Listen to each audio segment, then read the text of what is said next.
But today's topic again is called the strength of the earth. The strength of the earth. All right, we're going to start off with Colossians Chapter 3, verse 17. Our classes are all about sharpening us so we can prepare for the Most High and also to ask for protection while we're here on this earth.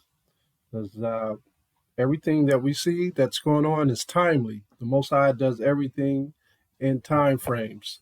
For the COVID-19 to be here, the Most High already knew this thing was coming. He saw it a long time ago. Okay, we don't know what the next thing over. He already knows what's going to happen next. We don't. So our job is just to have faith in him, to believe in him, and continue to do what we're supposed to do, and live to the best up to his commandments as we can. To try to treat everyone fairly, to have charity.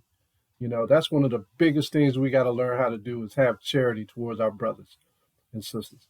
Okay, so it's a blessing. Then the charity is giving this word out. That's a charity. All right. So Colossians chapter 3, verse 17. And whatsoever you do in word or deed, do all by Shem HaMashiach Yahushai, giving thanks to the Heavenly Father Yahweh by him. And that is our slogan. So the first thing we're going to do is open up with Psalms chapter 95. Psalms chapter 95. Psalms chapter 95. And we're going to start at verse 3. Psalms 95 and 3. And it reads, For the Most High is a great power and a great king above all gods. In his hand are the deep places of the earth. The strength of the hills is his also. The strength is what a lot of people underestimate. The things that we see are the strength of the Most High. The things that we're able to accomplish are the strength of the Most High. The earth that was created is the strength of the Most High. Everything that we see is the strength of the Most High, but a lot of it is in its weaker form. Still with me. But it's in 2nd Ezra. 14, verse 17. There it is. That's it. The water. All right, so it says here, For look how much the world shall be weaker through age. So much the more shall evils increase upon them that dwell therein. For the truth is fled far away, and leasing is hard at hand. For now hasteth the vision to come which thou hast seen. So the earth is going to get weaker and weaker. And the thing about this in the scriptures, when you research through the scriptures, even the Sefer, even the Dead Sea Scrolls, it tells you that from the abundance of the wicked seed cometh destruction. Okay, and that destruction is the earth at its weakest form, because the Most High destroys that which is wicked. And with Cain became a multitude. Just like the heathens here, Esau has become a multitude here on the earth, as well as the Gentiles. They have become a multitude. And from that, you see more wickedness within the earth, more evil in the earth. Therefore, those who keep the righteous laws of the Most High are drowned out more so than those who are wicked, because the wicked rule over us. Job 9 and 24, the earth is in the hands of the wicked. So the earth is in its weaker form. Let's go back to Psalms chapter 95. Bring that out. Psalms 95, verse 4. It says, In his hands are the deep places of the earth. The strength of the hills is his also. The sea is his, and he made it, and his hands formed the dry land. Oh, come, let us worship and bow down. Let us kneel before the Most High, our Maker. For he is our power, and we are the people of his pasture, and the sheep of his hand. Today, if ye will hear his voice, harden not your heart, as in the provocation, and as in the day of temptation in the wilderness. Harden not your heart, man, because we are being overwhelmed with evils in the earth. When your father tempted me, proved me, and saw my work. Okay, who's our forefathers? Abraham, Isaac, and Jacob. They obeyed his word, and they went out in the wilderness, and the Most High showed them his blessings and promised Abraham, Isaac, and Jacob things that they couldn't even possibly even imagine. But he held his word. He held close his word that he had promised what he said to them. So it all came into it all came out in the open in the end. So the Most High is one that promised something and he keeps his word, and that's the way we have to be. If we promise something, if we keep his word, he's going to have to do the same for us. All right. I think that's one of the things that a lot of people don't understand. If they obey his word, he cannot let that thing falter. He has to answer because it's part of the system that he created. You know. Let's go to Deuteronomy. Let's see here. Let's read verse 9 again. When your fathers tempted me, proved me, and saw my work. All right. They also proved him in the wilderness for 40 years. The first generation didn't make it, but the second generation kept his word. And what ended up happening is they got into the land of milk and honey. Okay. So today's class will be about the Most High's blessings to Israel. And basically he's showing us his hand and showing us his works when we are in order and when we are out of order, pursuant to Deuteronomy 28, chapter 15 through 68. So we no longer recognize the works of his hand when we are in evil, when we are in wickedness. That's when the blindness comes in. When the blindness comes in, we don't see nothing the Most High created. We don't believe nothing, and we are in blindness. He said in Hosea 4 and 6, my people are destroyed for a lack of knowledge. The knowledge is everything. Without the knowledge, you are just as weak as the rest of the Gentiles in your spirit. Let's start off with Proverbs Chapter 18. Let's go there. Because one of the main things with Jacob or with us is our tongue. We copy off of the movies. We say things that the movies say, the jargons, our words, how we speak. They have movies in categories. I know we always talk about movies, but they have movies in categories. They got rated G, they got rated PG, they got PG-13, they got rated R. Now, when you watch these movies, you're picking up different jargons. You watch a lot of rated R movies, everything's going to be curse words, naked people, bloody scenes. You want to play games? Okay. I'll play with you. Come on. Okay. Do you want to play rough? Okay. Uno. Say hello to my little friend. Okay. You want to play rough? Okay. Yeah. Okay. You like that? And you pick up on that. And that becomes a part of you. You watch PG movies, you're going to pick up on the things that they say. It's not going to be as harsh as what you were seeing in the rated R movies. But nowadays, even on the news, even on regular TV, these things are crossing over and getting into our spirits. So let's go back to what I had said. Let's go to Proverbs Chapter 18. These are the things that we make light of on a day-to-day basis, which we got to correct, that we got to change. Proverbs Chapter 18 and verse 21. And then we got to also tell this to our children. We got to relay this information to them too. It reads, Proverbs chapter 18, verse 21. Death and life are in the power of the tongue, and they that love it shall eat the fruit thereof. All right, so he's telling you right there a thing that's very, very important. Death and life are in your tongue. He has scriptures based on bridling your tongue and correcting yourself. He also talks about the evils that comes from a man's tongues, a loose tongues or loose lips. It causes all kinds of problems, adultery, murder, all types of things. I'm going to keep reading. And I mean, just think about it. We can discourse and communicate as men and women without even using darting words, because that's what curse words are, darting words. Our words can be poison and they can also heal. All right. And that's what we have to practice on, learning how to heal our tongues. That's the beginning of wisdom, right? Keeping the commandments is learning how to speak, or a wise thinker. Let's go to Sirach chapter 23 and 9. Let's leave Proverbs and go to Sirach 23 and 9. I just want to touch on this because even myself, sometimes I get beside myself, and I'm not talking about on the conference call. I'm talking about, during the course of the week.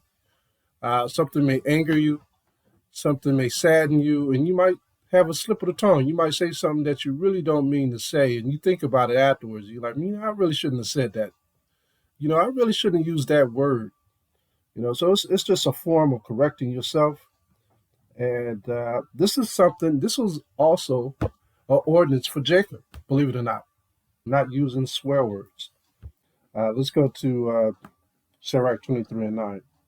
And this is a part of the strength of the earth, what we're talking about, the tongue. It's a little small insert about this whole class that we're going in, but it's important. And it reads, Sirach 23 and 9, accustom not thy mouth to swearing, neither use thyself to the naming of the Holy One. Well, a lot of us don't do that. Since we've been in the truth, we know the difference between God and Yahweh. But to custom yourself after the Most High, to not swearing about the name of the Holy One. All right, I'll stutter it here. Custom yourself not to swearing of the Holy One is basically, once you learn the commandment, keep keeping that commandment. That's another word or form of swearing. When you break that commandment, man, you're adulting yourself with the Holy Spirit. So try to keep the commandments to the best of your ability, so we don't kind of obscure the name of the Most High. Verse 10, for as a servant that is continually beaten shall not be without a blue mark. So he that sweareth and nameth the Most High continually shall not be faultless. Okay, so we got to learn how to speak properly. Verse 11, a man that useth much swearing shall be filled with iniquity, and the plague shall never depart from his house. This is important because you're going to see in a minute. If he shall offend, because a word can offend. You can say certain curse words, certain swearing words, and it can offend. It can throw everything off from what you had said before. You're speaking in front of a group of people, and you're standing up there and you're talking. They already got an image of what you look like and how they perceive you. But once that word slip out, they're looking at you differently. Okay? His sin shall be upon him. And if he acknowledge not his sin, he maketh a double offense. And if he swear in vain, he shall not be innocent, but his house shall be full of calamities. There is a word that is clothed about with death. The Most High grant that it be not found in the heritage of Jacob. That's why I brought this out. This is something that Jacob needs to realize. We can't be like the other nations and every other word a curse word. This is something we all got to practice, something I got to work on with myself. It says, for all such things shall be far from the godly, Mashiach, and they shall not wallow in their sins.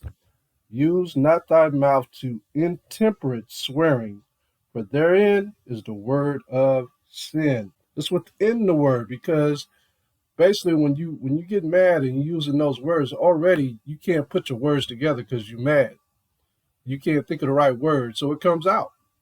And in that word, you got darts and daggers, and it offends. You understand? Some brothers be like, well, swearing is that's when you take it to the church and you swear an oath. No, it's not swearing an oath all the time. Swearing is your use of words. So you have to understand that when you speak, we have to take our time when we get mad and speak thoroughly and clearly without offending someone. Sometimes you can get your point across by saying a curse word to some brothers and sisters, but even with them, you got to show that you're bigger and better than them. And that takes a lot of discipline. And that's what we all have to work on. And I just thought I'd bring that out today. Why? Because if you swear all the time, Then when you have that respect of someone and you are speaking those words of swearing, when it comes out of your mouth, it always comes out of your mouth when you least expect it. When you're always saying those words, when you least expect it, it'll pop out. So we got to just frame our mouth early to bridle our tongues from darting words. Going back to the topic. So we know when he created the earth, everything he created was good. Genesis 1, verse 1. Let's go there. Everything he created was good. In the beginning, the Most High created the heaven and the earth. All right, he created it. No one else created the heaven and the earth. Let's go to Genesis 1 and 31. Genesis 1 and 31. And it reads, And the Most High saw everything that he had made, and behold, it was very good. Everything he created was good. And the evening and the morning were the sixth day. So he did all this. He completed his task on the sixth day, and everything was good. Let's see an example of his strength of the earth being weakened due to man's sin. Let's go to Genesis chapter 3. Genesis chapter 3, verse 22. Because he said everything was good, but man caused things to change. Genesis chapter 3, verse 22. And the Most High, thy power, said, Behold, the man is become as one of us, to know good and evil. And now lest he put forth his hand, and take also of the tree of life, and eat and live forever. Therefore the Most High, thy power, sent him forth from the Garden of Eden to till the ground, from whence he was taken. So what is he doing out there? He's tilling the ground now, because before the earth gave forth its full force. Man was in the Garden of Eden, and everything that he ate was free. In the wilderness, things didn't come up as fast as when he was in the garden. It took a long time. It took work. It took sweat. It took toil. It took effort. Pain came along with it. He had to really work. Okay, because he said the ground became hardened. It wasn't like it was in the garden. Let's go to Genesis chapter 2, verse 5. Genesis chapter 2, verse 5. And it reads here, And every plant of the field before it was in the earth, and every herb of the field before it grew, for the Most High had not caused it to rain upon the earth, and there was not a man to till the ground. All right? There was no man in the garden tilling the ground. See that? But the force of the plants were going to come into the earth. This is what we have to understand. Things were free in the Garden of Eden.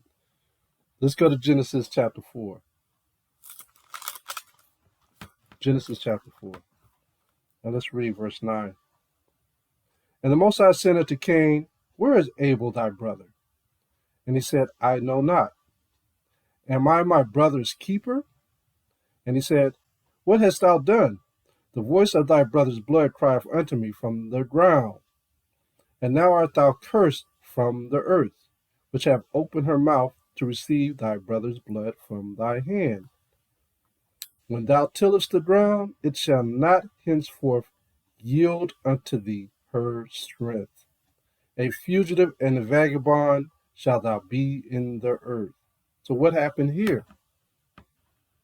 So now it's saying that whatever you worked at in the ground, it's going to be twice as harder to yield fruit, seed from the earth. Twice as harder. And this came with Cain. Cain became a vagabond in the earth. One of the reasons, or how you really could tell that there was a mark on Cain, was because he couldn't grow nothing. He had a curse on him. Wherever he went, he couldn't grow anything. Let's read verse 13. And Cain said unto the Most High, My punishment is greater than I can bear. He said, This is too great. I can't even grow anything out the ground. How am I to eat? How am I to live? Behold, thou hast driven me out this day from the face of the earth, and from thy face shall I be hid, and I shall be a fugitive and a vagabond in the earth. And it shall come to pass that everyone that findeth me shall slay me, because wherever Cain goes, what's going to happen to the earth? It's going to be hard for the seed to be yielded. So here you are, you got a field, you got corn and stuff coming out, you done worked hard, and here come Cain, and the next season is worse than it was before, because Cain came into your land, and that curse followed him with it. It's a little different than Cain's curse when it comes to Jacob.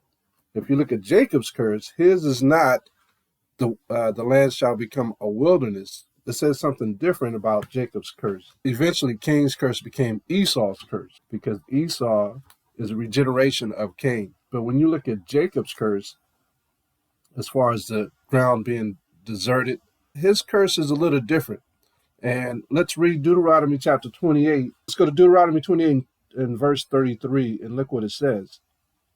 It says, "The fruit of thy land and all thy labors shall a nation which thou knowest not eat up, and thou shalt be only oppressed and crushed always." See that? So someone has to fulfill that part of eating up the crops that we grow. You look at us, we could grow crops and all of that, but another nation consumes it. You look at Issachar. Issachar is working in the fields. And who consumes the food? You look at Judah in the slavery days, he was the one growing crops in the field. And who consumes it? Ephraim too. You know, same thing. All the tribes are able to plant and grow and not be able to participate in the food that or the fruits of their labor. Let's drop down to verse 39. Here's another curse of Judah versus Esau and Cain. It says, "Thou shalt plant vineyards and dress them, but shalt neither drink of the wine nor gather the grapes, for the worm shall eat them." So it says that we can also plant vineyards, but someone else is going to consume it, right? Uh, Besides the worms, you got a whole nother nation that's consuming our goods. Look at verse 43. This to add to what we just said. This is a conjunction to what we just said. Look at verse 43, and it says, "The stranger that is within thee shall get up above thee very high, and thou shalt come down very low." So who is consuming our goods? It's Cain. It's Esau. It's all the other nations are consuming our goods because Judah has this particular curse on him. But Cain had another curse that went into the earth. And it's a vagabond, and it's a fugitive, and it's having a wilderness, being within the wilderness. And so you have to get that comparison of the two and understand which character does what. So we have to understand that there's a strength within the earth, but the Most High's curses remain. And certain people have bigger curses than others. Cain had a serious curse where he couldn't yield seed from the ground. And it kind of, if you look at today, it's the same thing. All the fruit, like we talked about before, over and over in different classes, there's no seed in the earth. There's no seed in the grapes, no seeds in the oranges. It's all Frankenstein fruit. He has trouble yielding seed to be bountiful in the earth, unless his hand is in it, tampering with it. Why? Because he is a curse. Wherever he went, things became a wilderness. This is one of the reasons why Cain became a hunter and not a gatherer. It was easier for him to hunt because he could see what he was hunting. He could attack. He could set traps for what he was hunting. Whether it be giraffes, because they did eat giraffes in those days. They tamper with everything, mankind. Deers, fish, whatever. Just because he could see it, he felt like he could eat it. He became not a gatherer anymore. He became a hunter. To be a gatherer, it took longer. It took a lot of planning to be a gatherer. Here you go putting the seed in the ground, and you may not get the strength of it until 3 or 4 months later. So it took too much time. So what did Cain do? He killed. He became a hunter. That's why he killed Abel, because he couldn't be a gatherer like Abel. This is why a lot of people in that land today, even today, are cattle and sheep herders, even today. You know, a lot of animals are domesticated because of what happened during these times, like chickens and turkeys and you name it. A lot of things are domesticated now. You know, hunting after a while, it started to become less rewarding, especially when you're hungry. You would rather domesticate animals than hunt for them when you're starving and you got a family. You got more food. So a lot of people became domesticators. Let's go to Genesis chapter 4 and let's read verse 20. Now here's the first herdsman. Genesis 4 and 20. And Ada bare Jubal. He was the father of such as dwell in tents and of such as have cattle. See that? So he domesticated cattle. Look at verse 22. And Zilhah, she also bare Tubal Cain, an instructor of every artificer in brass and iron, meaning swords. He was it means, Tubal Cain means traveling sword. Traveling sword. Because Cain was a traveler and Tubal means sword. And the sister of Tubal Cain was Naamah. You can see now how the earth was laying its foundation of wickedness. Tubal Cain was a hunter. You know, he's not only a hunter of animals, but a hunter of men, and he also slew men. These men were patient to yielding seed from the earth. How many of you ever heard of a book called Guns, Germs, and Steel? I think the author name is Jared Diamond. Pretty good book. There's a lot of theories in that book about man and his food production and how food today can't even thrive without man manipulating the food. If he stopped tampering with the food, we won't have anything left. Mainly because Cain's spirit is in Esau, and Esau's curse is on the earth of being a hunter and not a gatherer. Let's go to Genesis chapter 6. Genesis chapter 6. And let's drop down to verse 4. Genesis 6 and 4, and it reads, There were giants in the earth in those days. Giants. This is talking about men with renowned names. Men who were very important. And also after that, when the sons of the Most High came in unto the daughters of men, and they bear children to them, this is not angels falling from the sky. This is the men, the Adamites, right? They were taking their daughters of these men. The same became mighty men which were of old, men of renown.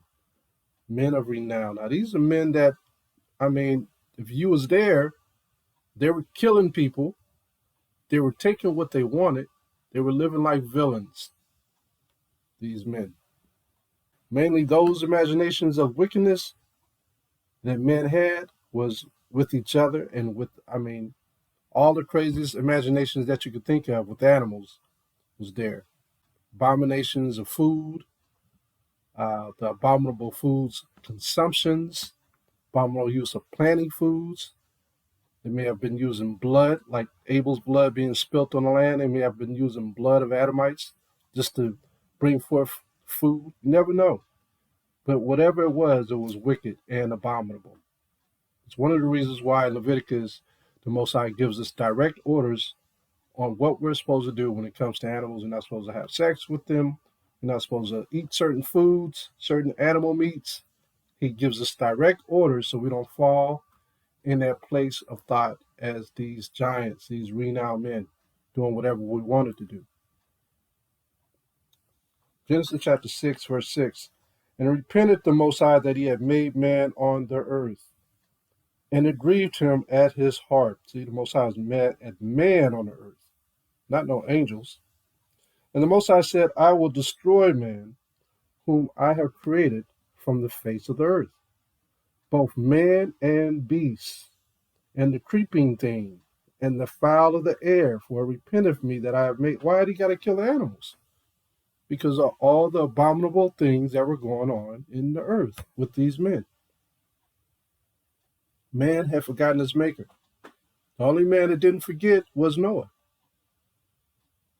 Noah was a righteous man. He did the things that the Most High destined for him to do. And also, Noah remembered his forefathers. He remembered what Adam did and what the instructions that he received that was passed on down all the way down to Noah through Seth.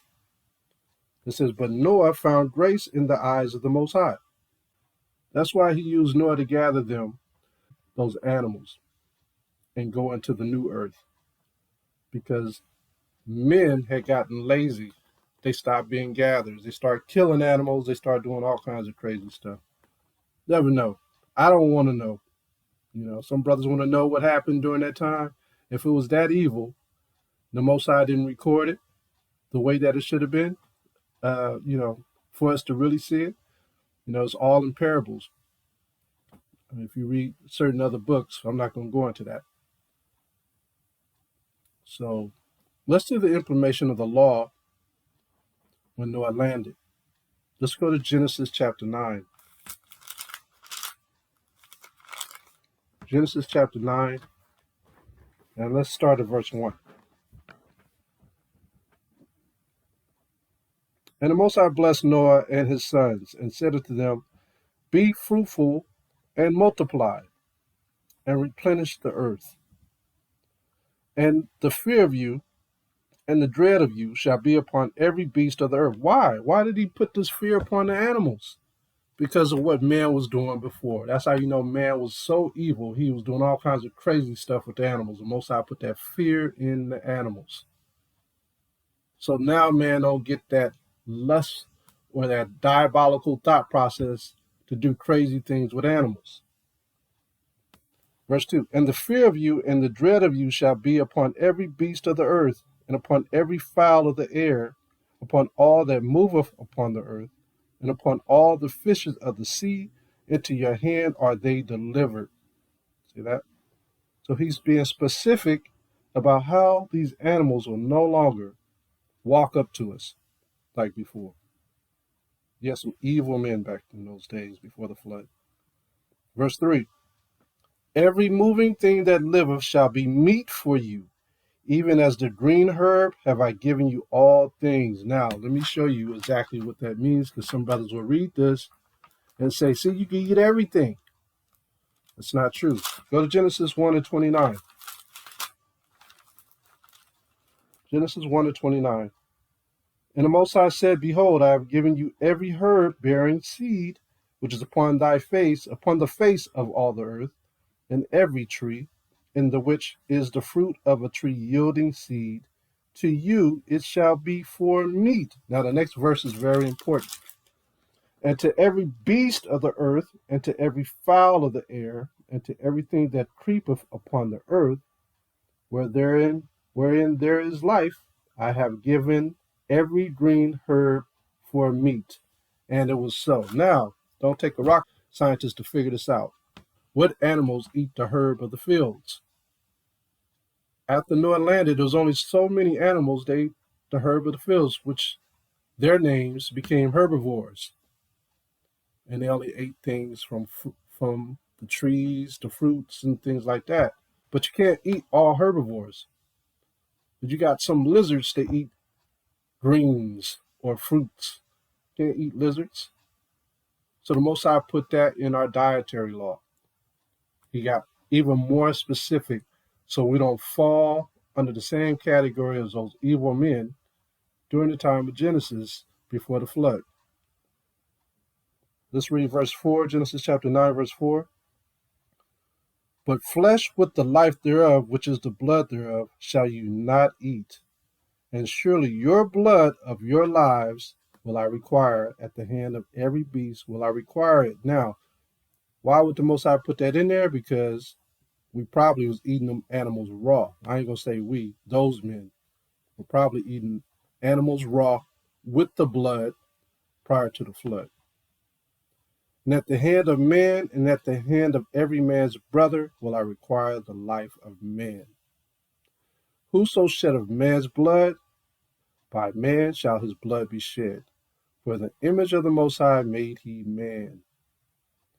And you, be ye fruitful and multiply, bring forth abundantly in the earth, and multiply therein.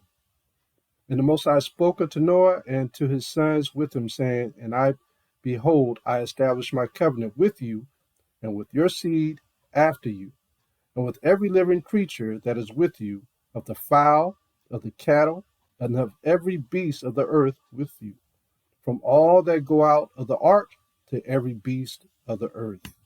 And I will establish my covenant with you, neither shall all flesh be cut off any more by the waters of a flood, neither shall there any more be a flood to destroy the earth. And the Most High put a rainbow up in the sky as his promise. The rainbow represents his promise not to flood the earth and not to be a homosexual. They changed the truth into a lie. So this is the important thing about it. Like I said, Noah obeyed the Most High. And when it talks about multiply and that his seeds will be blessed, so he established that covenant with Noah, right? And the seeds. But only one seed obeyed out of all those seeds that Noah had. He had Shem, Ham, and Japheth. Only one line of seeds obeyed. And so, people get tossed up with that. See, Noah was the father of us all. Yeah, he was. But only one line came out of Noah that obeyed, that he established that covenant with. Let's go to Sirach chapter 16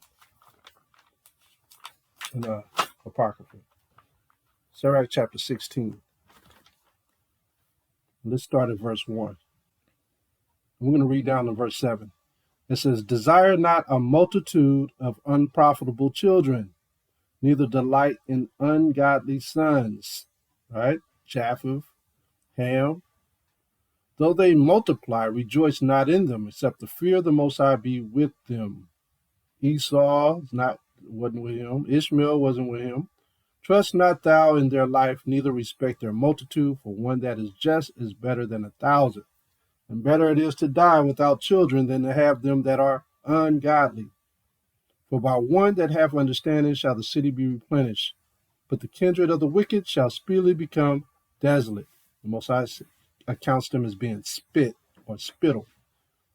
Many such things have I seen with mine eyes, and my ear have heard greater things than these. In the congregation of the ungodly shall a fire be kindled. See that? It's just like I had said before about the Dead Sea Scrolls. It also talks about this. And in a rebellious nation, wrath is set on fire. See that? He was not pacified toward the old giants. Looks like he's going back to Genesis. He was not pacified toward the old giants who fell away in the strength of their foolishness. See that? That's what he's talking about that line, that lineage coming from Noah. It went with Shem, then it went to Arphaxad, Eber, all the way down to Abraham, Isaac, and Jacob. Okay? And he does not want us to follow the way of those foolish giants that came before the flood. So now you can put the context together. So Noah kept the record straight, but his sons fell away. And we know the rest after that. But the earth was still at its weakest level because of Adam's breaking the covenant. Let's go to Genesis chapter 25.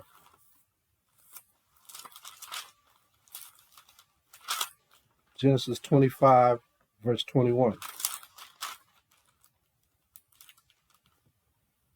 And I got to read it so you can get the context of what we're going into regarding Cain and Esau. Genesis 25 and 21. And Isaac entreated the Most High for his wife, because she was barren, and the Most High was entreated of him, and Rebekah his wife conceived. And the children struggled together within her, and she said, If it be so, why am I thus? And she went to inquire of the Most High, and the Most High said unto her, 2 nations are in thy womb, and 2 manner of people shall be separated from thy bowels. And the one people shall be stronger than the other people, and the elder shall serve the younger. And when her days to be delivered were fulfilled, behold, there were twins in her womb.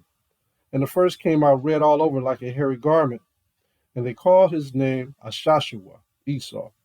And after that came his brother out, and his hand took hold on Esau's heel. And his name was called Jacobah. And Isaac was 80 old when she bare them. Now let's read 27.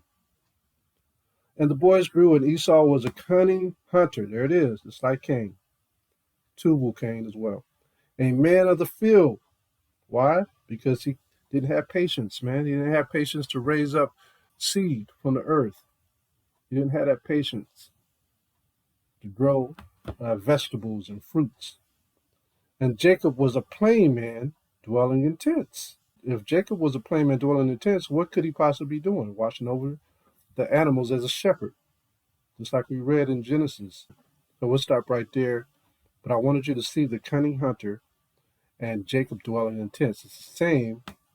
Basically, here we go again. We're doing the same thing that we read in Genesis chapter 1. Esau was fulfilling the spirit of Cain. Jacob was fulfilling the spirit of Abel. One will become a vagabond hunter. The other, like Jacob, he became what? His name meant supplanter. And the reason how he got that name is he grasped hold his hand to the heel of Esau on his way out of the womb.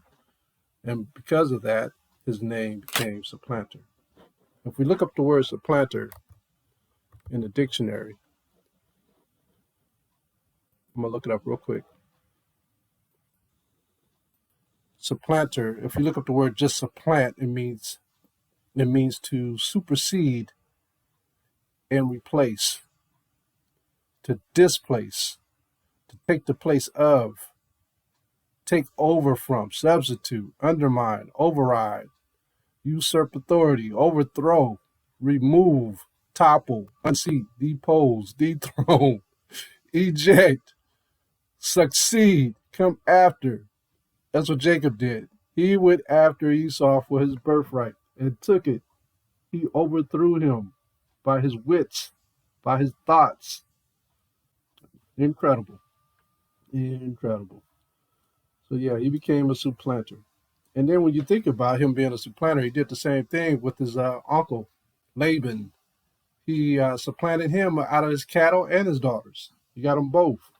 And then he supplanted his freedom. He supplanted his freedom. All right. And then once he was in the wilderness, eventually his name Jacob became Israel, meaning he is the power. Let's go to Exodus chapter 15. All this is important about the strength of the Most High. Most High is showing us his strength.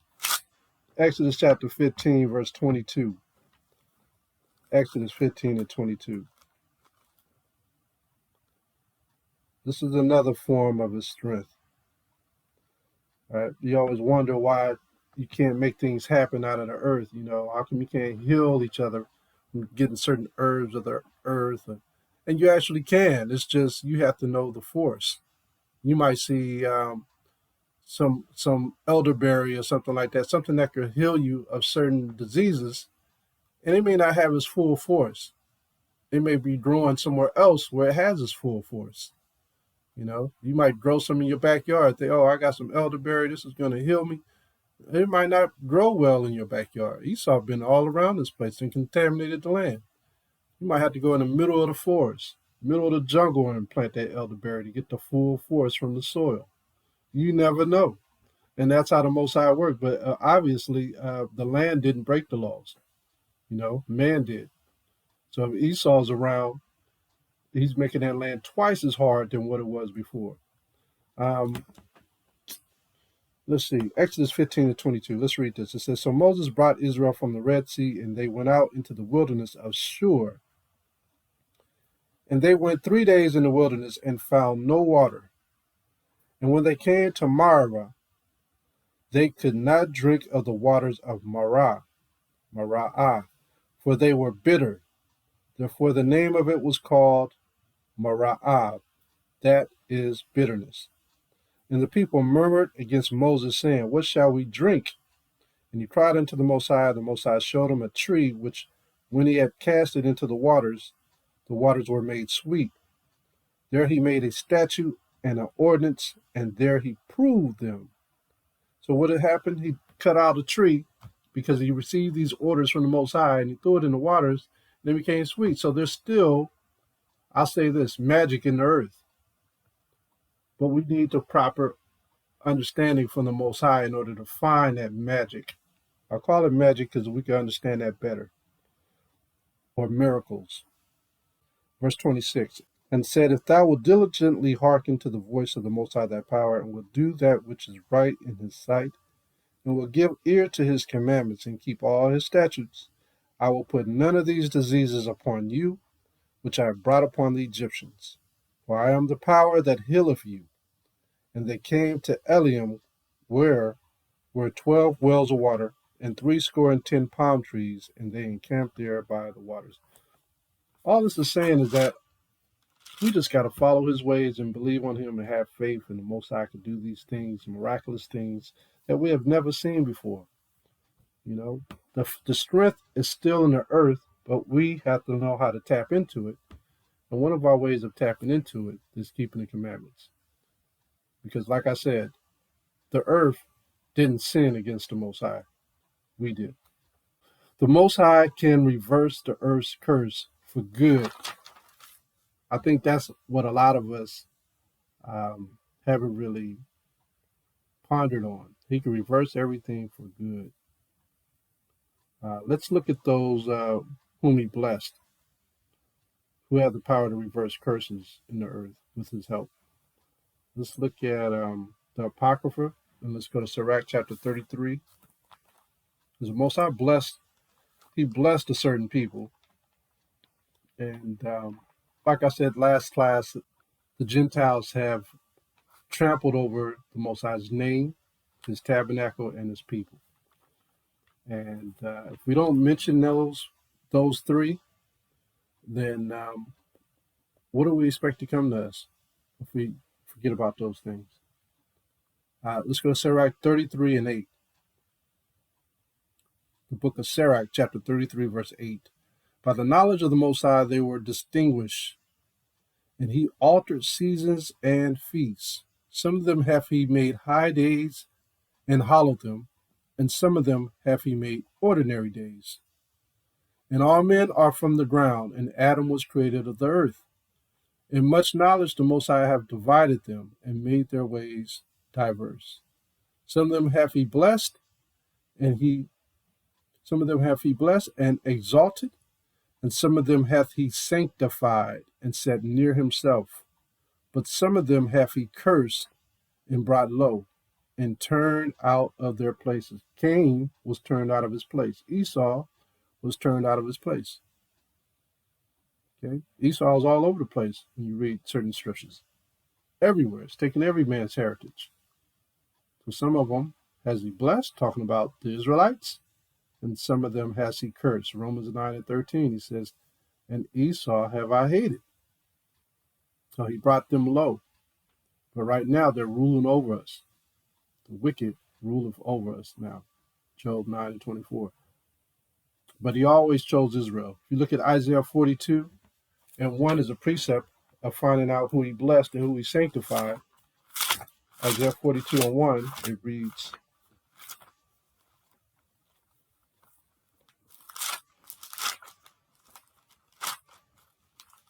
Isaiah 42 verse 1, and we'll read down to verse 4, and it says, behold my servant whom I uphold, mine elect, in whom my soul delighteth. I have put my spirit upon him. He shall bring forth judgment to the Gentiles. He shall not cry, nor lift up, nor cause his voice to be heard in the streets. A bruised reed shall he not break, and the smoking flax shall he not quench. He shall bring forth judgment unto truth. What is the truth? The law, statutes, commandments. He shall not fail nor be discouraged till he have set judgment in the earth, and the owl shall wait for his law. All right? That's one. Let's find another precept. Two precepts are the witnesses. Let's go to Ezekiel 28. Ezekiel 28, verse 25. Ezekiel 28, verse 25.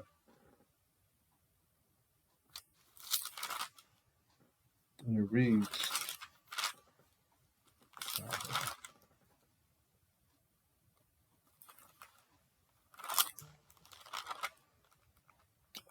Thus saith the Most High of Hosts, when I shall have gathered the house of Israel for the people, among whom they are scattered. Let me tell y'all something. By him saying that we are scattered, do you know that's an end prophecy, that we will be scattered and he will redeem us from all the nations? Do you know how many times that's written in the scriptures? I can't even count. For people to say that Israel is not scattered, it's a dumbfounding thought. Every book of the Bible talks about Israel being scattered and coming back. Even Genesis chapter 15 with Abraham, he said that we will be scattered unto the ends of the earth. And then when you read Revelation, it talks about us coming back to the Father, him retrieving us back. That's an end prophecy before the destruction comes on the earth. So it says, and shall be sanctified. It says that Israel shall be sanctified in them in the sight of the heathen. So how is that possible? If Israel's in Israel, how is Israel going to be sanctified in the sight of the heathen? That means we're still scattered throughout all nations. Then shall they dwell in their land that I have given to my servant Jacob. So eventually we're going to end up going back to our land. And they shall dwell safely there, and shall build houses and plant vineyards. Yea, they shall dwell with confidence when I have executed judgments upon all those that despise them round about them. And they shall know that I am the power. Has this happened? Has he brought judgment on all the different countries who have not even called us by our name? They don't even call us by our name. Has he brought judgment yet? There's scriptures that tell you that the people living in the land are not the people. Not just in the 66 books and the 14, but also in other books. It tells you, and I'm talking about biblical books, that says that the people living in that land are not the people. And that they have to be there for a set time before all these prophecies come to pass. That they have to be there. They're there because the Most High allowed them to be there. Until we figure it out over here amongst the heathens, who we are. Once we get that understanding, then all this stuff, what we're seeing right now, the COVID-19 and all these different things, stuff is supposed to happen because it's to get us in line and get us in order. Let's look at some of the things the Most High told us to do while we're in captivity. Let's go to Ezra chapter 9. Ezra is cool because, and I'm going to use that word cool, because this fits for today's times. Not only that, he's going to tell Ezra and his family what to eat while we're in captivity. Ezra chapter 9, verse 1 in the Old Testament. Ezra 9, verse 1. It reads, now when these things were done, the princes came to me, saying, the people of Israel and the priests and the Levites have not separated themselves from the peoples of the land, doing according to the abominations, even of the Canaanites, which are the Africans, the Hittites, more Africans, the Perizzites, and the Jebusites, those are Africans, the Ammonites, the Japanese, and parts of people who are in the Middle East, the Moabites, the Chinese, and parts of people in the Middle East, the Egyptians, more Africans, and the Amorites, the Indians, East Indians. For they have taken of their daughters for themselves and for their sons, so that the holy seed have mingled themselves with the people of those lands. Yea, the hands of the princes and rulers have been chief in this trespass. The princes and the rulers have done this. So the Most High is telling us that, for one thing, that's what we got to get in order first. And you see the commercials, they're all jacked up nowadays. They're showing all types of mixed relationships and stuff getting together, right? That's what you're seeing on these commercials nowadays. You don't see full black families, full Chinese families, full Japanese. You don't see that no more. Everything's all mixed. But that's what he's saying. And let's go to, and what he wants us to do is to get back with our true family of the Negroes and the Native American Indian descent. Okay, these are the real Israelites of the 12 tribes of Israel. You better believe it. That's what he wants us to do. Ezra chapter 9, verse 12. Ezra 9 and 12. Now therefore give not your daughters unto their sons, neither take their daughters unto your sons, nor seek their peace or their wealth forever. Why is he saying that? You got to go into the book of Tobit to understand why he's saying that. Because when that happens, it weakens the seed that comes out as far as the line of the prophets. Most High says prophets come out of us. And it says here, that you may be strong. And then it says, and eat the good of the land and leave it for an inheritance to your children forever. Now you got to know what is good in the eyes of the Most High for Israel. What is good? Well, we got a whole chapter on that. What is good for Israel? Leviticus chapter 11 is good for Israel. That's our dietary law. The good of Israel. Also fruits and vegetables and things of that matter. Vegetables, right? Corns, apples, pomegranates. Pomegranates is one of the only fruits that I really know that continually has seeds in it. It's almost like impossible to take those out. Figs, watermelon, that type of stuff are the foods of the land. These are super abundant, prolific foods from the soil. These are bountiful things of the land. Okay? What is bountiful? Let's look at that word too. Bountiful. Bountiful. All right, dictionary, bountiful, it reads, large in quantity, abundant, plentiful, ample, bumper, superabundant, inexhaustible, prolific, teeming, all right, like fish, copious, prodigal, considerable, vast, immense, great, liberal, lavish, generous. These are the things that are bountiful. Magnanimous, never heard that word, magnanimous. All right, these are the bountiful things. So he's telling us in Ezra, eat the bountiful things. So he's telling us to remember Genesis 1 and 29 through 30. Eat the herb of the field.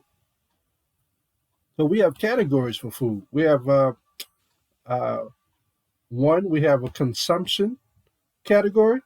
The second category for foods is ridding of demons, getting rid of demons that might be in your body. The third one is cultivation.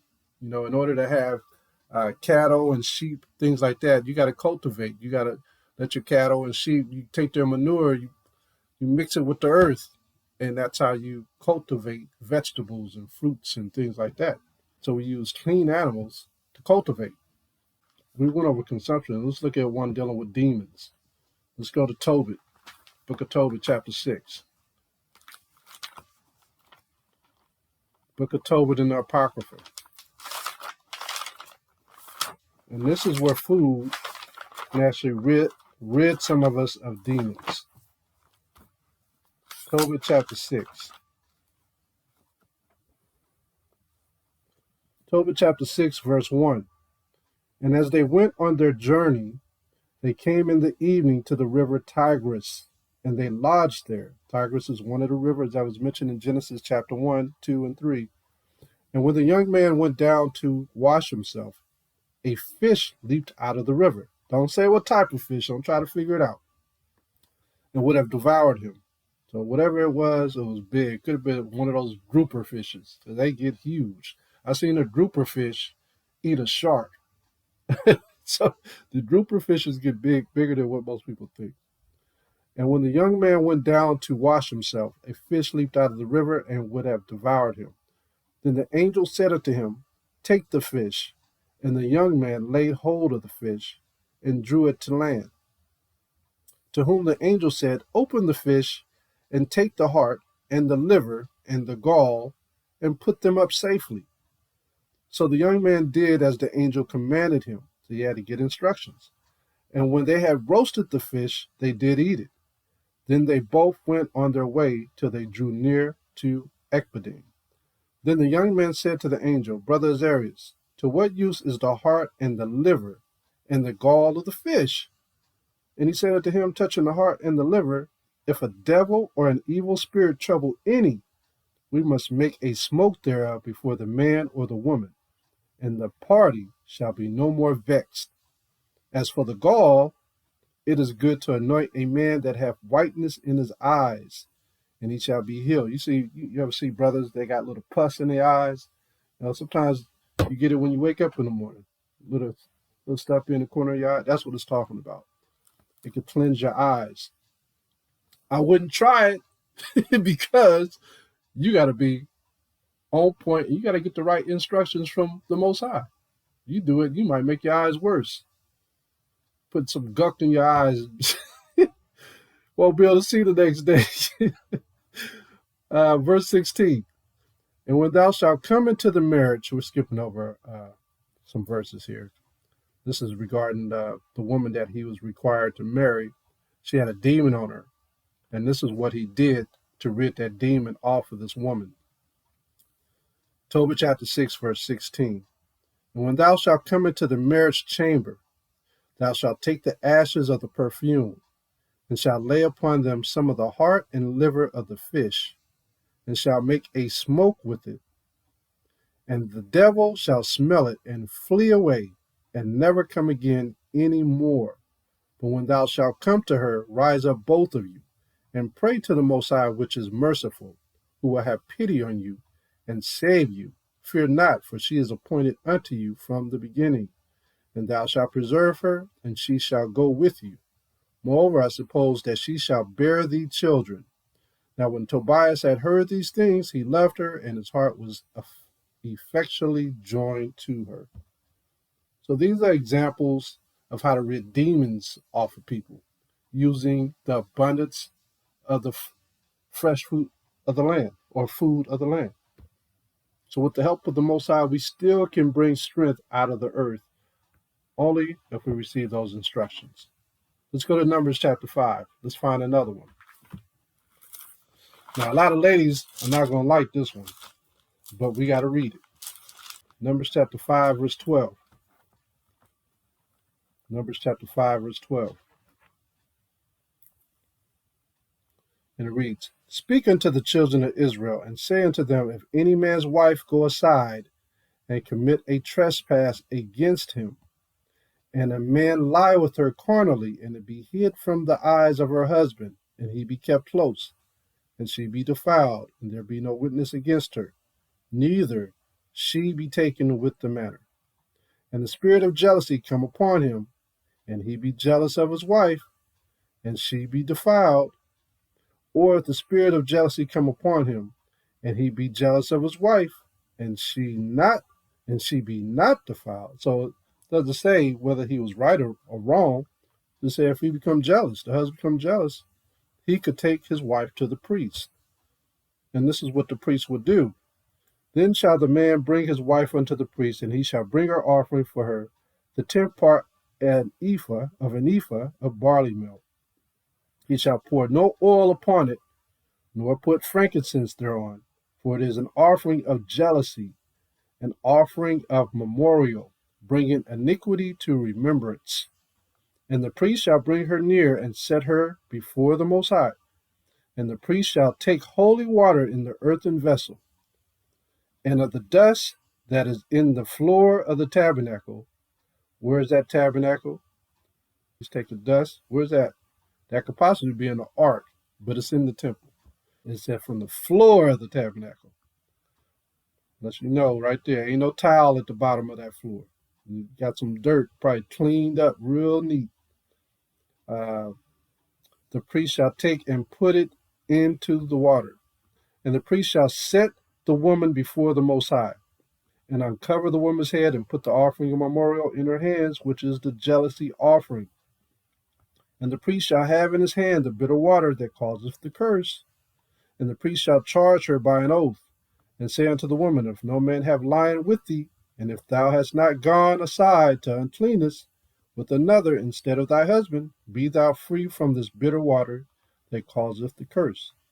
But if thou hast gone aside to another instead of thy husband, and if thou be defiled, and some man have lion with thee beside thine husband, then the priest shall charge the woman with an oath of cursing. And the priest shall say unto the woman, The Most High make thee a curse and other among thy people, when the Most High doth make thy to rot and thy belly to swell. This is what that potion would do if you drunk it and you had defiled yourself. And this water that causeth the curse shall go into thy bowels to make thy belly to swell and thy thigh to rot. And the woman shall say, Amen, amen. She took her punishment. And the priest shall write these curses in a book, and he shall blot them out with the bitter water. And he shall cause the woman to drink the bitter water that causeth the curse. And the water that causeth the curse shall enter into her and become bitter. Then the priest shall take the jealousy offering out of the woman's hand, and shall wave the offering before the Most High, and offer it upon the altar. And the priest shall take a handful of the offering, even the memorial thereof, and burn it upon the altar, and afterward shall cause the woman to drink the water. This was a process. This is how they handled divorce and everything. They did certain things that these courts and stuff don't do today. You know, they got a solution very quick because they were dealing directly with the Most High.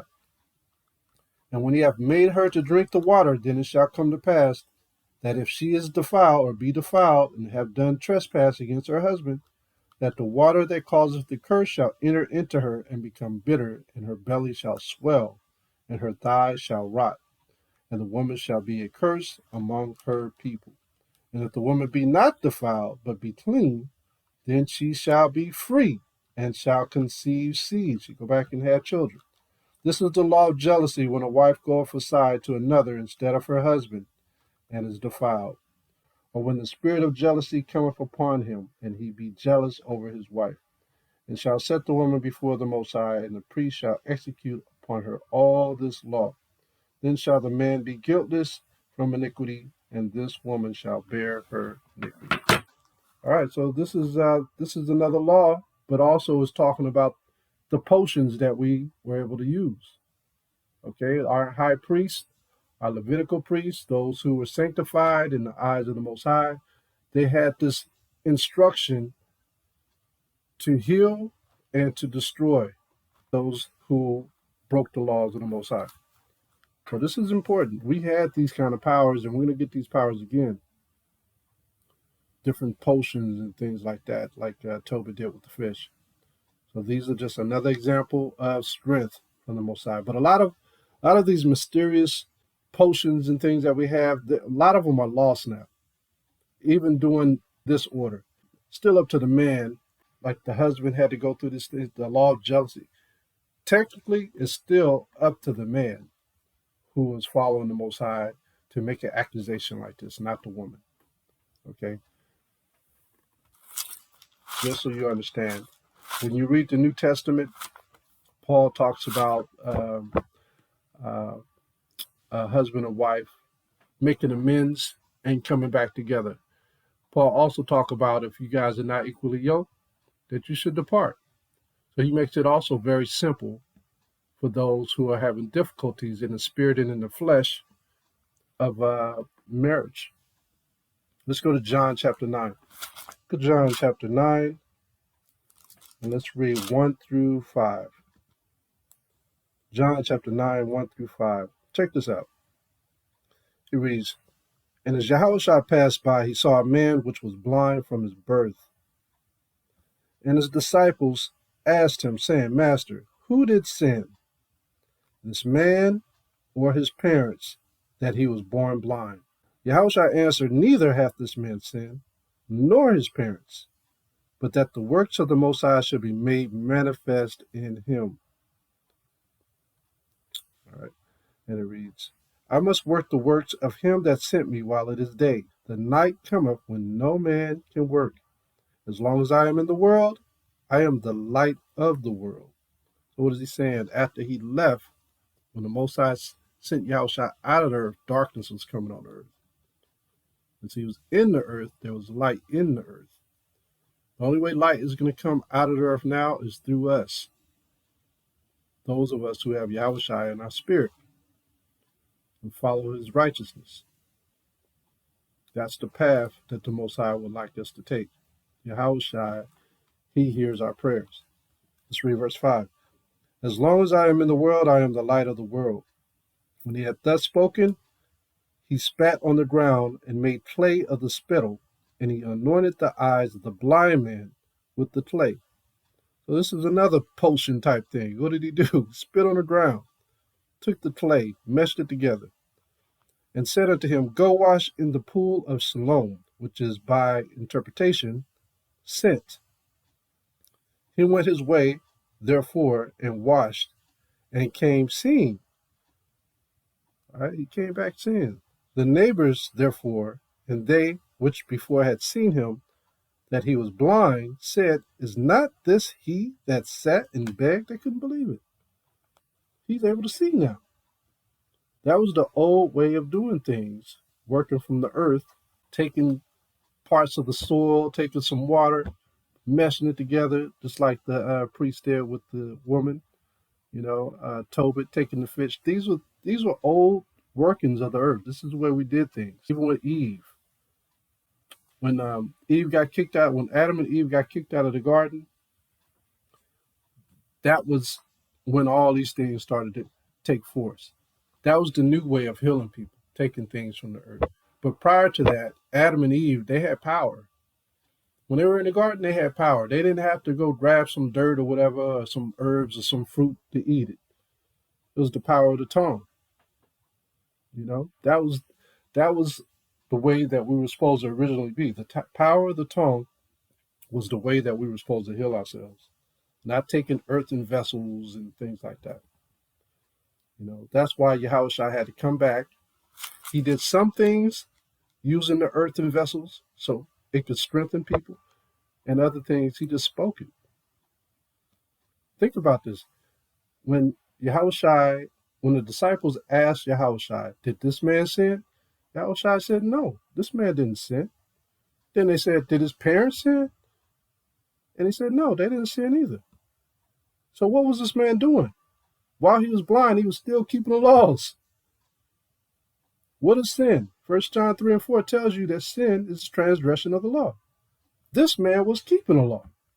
His parents was keeping the law. Don't you know it's easier for the Most High to work when you're keeping the law?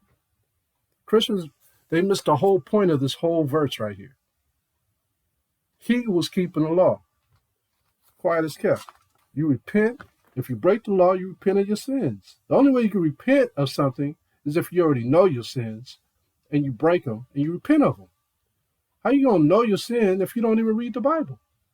People try hard all the time saying, I'm trying my best to follow God. I'm trying my best. I'm doing everything right. What am I doing wrong? Well, obviously, you ain't trying hard enough. Obviously, you're not reading the scriptures. There's got to be something that you ain't doing right. You got to chisel yourself a little bit more. I'm still learning about myself. I've been in the truth for a while. So obviously, there's something more that you got to do. It could be debt. A lot of people don't think debt is a sin. Debt can also be a sin. It could ruin you. Debt. You know what I mean? It's attached to your soul. All of us struggle with debt during these days and times. So it's a chiseling. You know what I mean? I remember I had seen some video, and it was like one of the oldest slaves that was still living. It was a slave that was still living after all these times. He was a child when President Garfield got killed. And it's an old video. You probably still find it on YouTube. But one of the things that he said was that he never got in debt. My name is Fountain Hughes. I was born in Charlottesville, Virginia. My grandfather belonged to Thomas Jefferson. My grandfather was 115 years old when he died. And now I am 104 and 1 year old. That's enough. You just go ahead and talk away there. You don't mind, do you, Uncle Patton? Now, and when now your husband and you both are young, you all try to live like young people ought to live. Don't want everything somebody else has got. Whatever you get, it is yours. Be satisfied. And don't spend your money until you get it. So many people get in debt.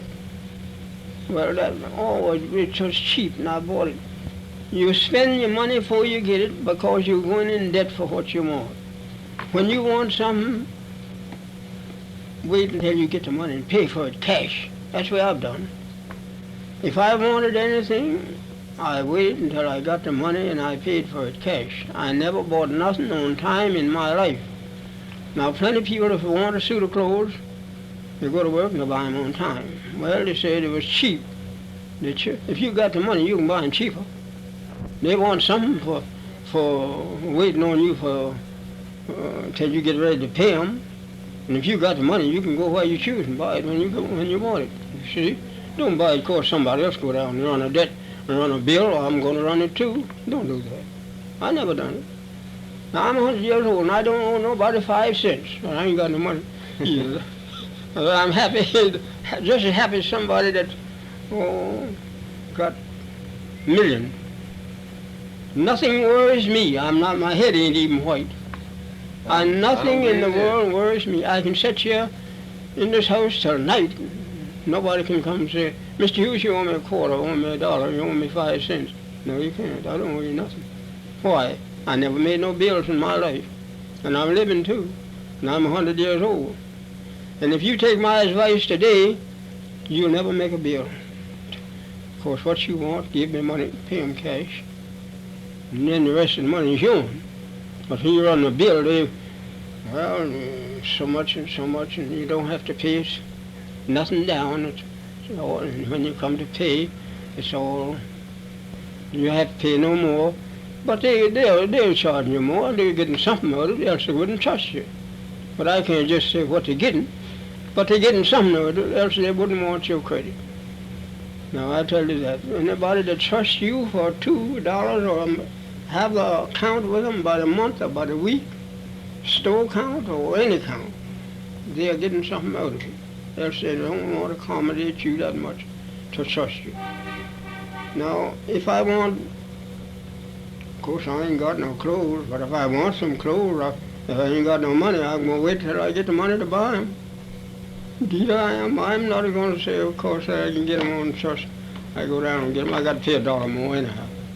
They'll either charge more if they say taxes or so much. But if I got the money to pay cash, I pay the taxes all down cash. Then it's all done with. So many colored people is head over heels in debt. Trust them. Trust. I get it on time. They want a set of furniture. Go down and pay down so much and the rest on time. You done paid for them then. When you pay down so much, you may charge you $50 for $100 for a set, and you pay down $25 cash. You done paid for them. That's all it was worth, $25. And you pay. Now I'm $75 in debt now because I have to pay $100. That's it, and it's only worth about $25. He said he didn't want to owe no man nothing. He said, whatever you do not get in debt. That could destroy your soul too. Try hard to get out of debt if you can. That could ruin you. That could put you through changes. So for people saying that they're trying to do right, like I said, they better try harder. They have to try harder to obey his ways. We have to strive for perfection, not stop in the middle of the race saying, I did enough. We got to keep pushing. Get those demons off of us. Let's go to Matthew. Actually, let's go to Philippians. Let's go to Philippians chapter 4, verse 13. This is the new way of being able to change things. What does it say? It's one little verse. It says, I can do all things through Hamashiach Yahushua, which strengthens me. Which strengthens me. Through Yahushua, we can accomplish all things because he is the testimony. gives the testimony to the Father. He's going to show us our way back to the kingdom. He's the path back to the garden. All right? And that's what we have to strive for, to get back to the garden, get back to the kingdom. Let's go to Matthew chapter 8. Matthew chapter 8, and let's read verse 5. Matthew 8 and 5. And when Yahushua was entered into Capernaum, there came unto him a centurion beseeching him, and saying, Hamashiach, my servant, lieth at home sick of the palsy, grievously tormented. And Yahushua saith unto him, I will come and heal him. The centurion answered and said, Hamashiach, I am not worthy that thou should have come under my roof, but speak the word only, and my servant shall be healed. All right, this was an Israelite, no doubt, the centurion was. For I am a man under authority, having soldiers under me, and I say to this man, go, and he goeth, and to another, come, and he cometh, and to my servant, do this, and he doeth it. When Yahushua heard it, he marveled, and said to them that followed, Verily I say unto you, I have not found so great faith, no, not in Israel. And I say unto you, that many shall come from the east and the west, and shall sit down with Abraham and Isaac and Jacob in the kingdom of heaven. How? By having faith. But the children of the kingdom shall be cast out into outer darkness. There shall be weeping and gnashing of teeth. And Yahushua said unto the centurion, Go thy way, and as thou hast believed, so be it done unto you. And the servant was healed in the self same hour. So look at Yahushua. This is the establishment of the new way of healing one another. Having faith, chiseling yourself to keep the commandments completely. You know, we all strive at that. And this is what we got to do. Let's read down to 17. And when Yahushua was coming to Peter's house, he saw his wife's mother laid and sick of a fever. And he touched her hand, and the fever left. Did he have to get any mud off the ground? Did he have to get some ocean water? He didn't have to do any of that. This is the new way. And she arose and ministered unto them. That's why the kingdom has to be within us. Because before, when we left the garden, the kingdom was no longer in us. We were still trying to get to it. Adam was still trying to get back to the garden. That's why the earth was all messed up. I'll read 15 again. And he touched her hand, and the fever left her. And she arose and ministered unto them. When the evening was come, they brought unto him many that were possessed with devils. And he cast out the spirits with his word. That's how we're going to be. And healed all that were sick. And it might be fulfilled, which was spoken by Isaiah the prophet, saying, Himself took our infirmities and bare our sickness. All right, so this is what Yahushua did, and this is what we are going to do. Same thing. It says, Now when Yahushua saw a great multitude about him, he gave commandment to depart unto the other side. Oh, this is a part. Y'all got to see this part. Let's drop down to 24. Yeah, 24. And it says, And behold, there arose a great tempest in the sea, and so much that the ship was covered with the waves. But he was asleep. And his disciples came to him and awoke, saying, Hamashiach, save us, we perish. And he saith unto them, Why are you fearful, O ye of little faith? Then he arose and rebuked the winds and the sea. And there was great calm, a great calm. But the men marveled, saying, What manner of man is this, that even the winds and the sea obey him? The winds and the sea didn't break the laws either. We did. So if you are in sin and without the Holy Spirit, the word, or not the word, but the wind and the sea will take you out. All right? We got to be in subject to the Most High. Just like the wind, the ocean, the earth, all are in subject to the Most High. If we are not in subject to the Most High will take us out. We can do the same thing. Let me show you something. When you keep the laws, can't nothing hurt you. A thunderstorm, you're going to survive a thunderstorm. If it come through, if a tornado come and you run out there, I mean, don't tempt the Most High, but you will survive a tornado storm. Earthquake hit. If you're keeping the commandments, you will survive that earthquake. That's what he's basically saying. Everything obeys the Most High. Let's go to Sirach in the Apocrypha, chapter 39. Nothing will overcome you, man. Nothing. It can't. Because if you're keeping the command, it has to repel off of you. It can't stick to you. Sirach chapter 39, verse 27. The book of Sirach chapter 39, verse 27. It reads, all these things are for good to the godly. See that? If you keep the commandments and you out there on the boat sleep and the winds come, it's not going to, even if it does tip the boat over, ain't nothing going to happen to you. You're going to swim to the shore. Sirach 39, 28.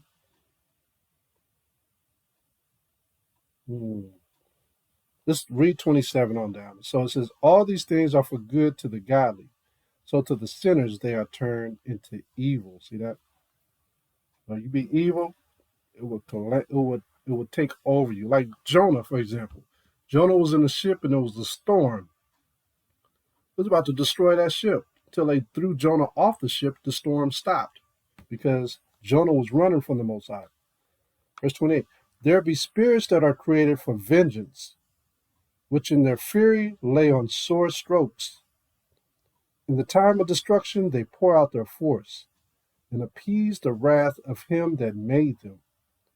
Fire and hail and famine and death, all these were created for vengeance. Teeth of wild beasts and scorpions, serpents, and the sword, punishing the wicked to destruction. Punishing who? The wicked. They shall rejoice in his commandment, and they shall be ready upon earth when need is. And when their time is come, they shall not transgress his word. See that? Therefore, from the beginning I was resolved and thought upon these things, and have left them in writing. Thank you for leaving these in writing for us, Sirach. All the works of the Most High are good, and he will give every needful thing in due season, so that a man cannot say, this is worse than that. For in time they shall all be well approved. Just like I told you all about all these things happening now. All the stuff is well approved for this time. And therefore praise ye the Most High with the whole heart and mouth, and bless the name of the Most High. Y'all hear me okay? There's a lot of people who don't even believe in the Most High. They wonder why things happen to them that are drastic. Look at this. Go to 2 Corinthians chapter 11. When I said that it won't overtake you, it may overtake your boat. You might be in the boat, might overtake that. Your car might get overtaken, but it won't hurt you. Okay? Anything that you're in, the destruction might hit, but it's not going to touch you. You hear about people walking away from accidents? That's the men and women of the Most High. That's what happened to them. Walk away from it. 2 Corinthians 11 and 21. 2 Corinthians 11:21. It says, I speak as concerning reproach, as though we had been weak. This is Paul. Howbeit, wheresoever any is bold. I speak foolishly. I am bold also. Bold in what? Keeping the commandments and the faith of Christ. He will protect me. Are they Hebrews? So am I. Are they Israelites? So am I. Are they the seed of Abraham? So am I. Are they ministers of Hamashiach? I speak as a fool. I'm more than him. That's what he's saying. In labors more abundant, in stripes above measure, in prisons more frequent, in deaths often. Of the Jews, 5 times received I 40 stripes, save one. He was getting whipped. 3 times was I beaten with rods. Once was I stoned. He walked away from a stoning. 3 times I suffered shipwreck. 3 times at sea he suffered. Imagine that, being shipwrecked. Everybody died on the boat but you. You walk away from it. You're in a plane, crash. You walk away without a scratch. Oh, man. It says, a night and a day I have been in the deep, in journeying often in perils of waters, in perils of robbers, in perils by my own countrymen, in perils by the heathen, in perils in the city, in perils in the wilderness, in perils in the sea, and in perils among false brethren. The Most High had him protected the whole time. The whole time he overcame it. You know, you look at these examples and you say to yourself, did the wind and the sea overtake Paul? No. None of it overtook Paul. He kept the commandments faithfully. He testified to Yahushua. Nothing will destroy you until it's your time and you finish your race, or you finish your task. Nothing will destroy you. Let's go to Psalms chapter 85. Look at Job. Job had to go through all that illness and sickness. People thought they were trying to come up with solutions while he was having all those types of symptoms. Maybe you got this disease. You know, they do that today if you go to the hospital. Maybe you got COVID. Maybe you got cancer. Maybe you got this. They don't know nothing. The Most High puts these things on us. No medicine can heal it unless the Most High allows it. Psalms 85, verse 8. Psalms 85, verse 8. He says, I will hear what the Most High thy power will speak, for he will speak peace unto his people and to his saints. But let them not turn again to folly. Surely his salvation is near them that fear him, that glory may dwell in our land. Mercy and truth are met together. Look at that. Righteousness and peace have kissed each other. That's what I'm talking about. Truth shall spring out of the earth, and righteousness shall look down from heaven. See that? Where's the truth coming from? From the earth, from the Bible, from the Torah. That's where the truth is coming from the Most High's mouth. Revelation chapter 12. Let's go there. Revelation 12 and 16. Revelation chapter 12, verse 16. And the earth helped the woman, and the earth opened her mouth, talking about this truth, and swallowed up the flood. The flood is the lies, which the dragon cast out of his mouth. And the dragon was angry or wroth with the woman, which is Israel, and went to make war with the remnant of her seed, which keep the commandments of the Most High, and have the testimony of Yahushua HaMashiach. See that? We got to have the testimony of Yahushua, but we got to keep his commandments. Last verse, let's go to Psalms chapter 24. Psalms 24, verse 1. The earth is the Most High's, and the fullness thereof. I'm going to read down to 6. The world and they that dwell therein, for he hath founded it upon the seas, and established it upon the floods. Who shall ascend into the hill of the Most High? And who shall stand in his holy place? He that hath clean hands and a pure heart. When you close this door, when you close this Bible, remember what you read. Who have not lifted up his soul unto vanity, that's a key, nor sworn deceitfully. He shall receive the blessing from the Most High and righteousness from the Most High of his salvation. This is the generation of them that seek him, that seek thy face, O Jacob. Selah. And with that, I'm going to end this class on the strength of the earth. Strength of the earth is the Most High's word. This is the word of the Lord of hosts. I took you from the pastures and from following the sheep to be prince over my people Israel. I have been with you wherever you have gone, and have destroyed all the enemies in your path.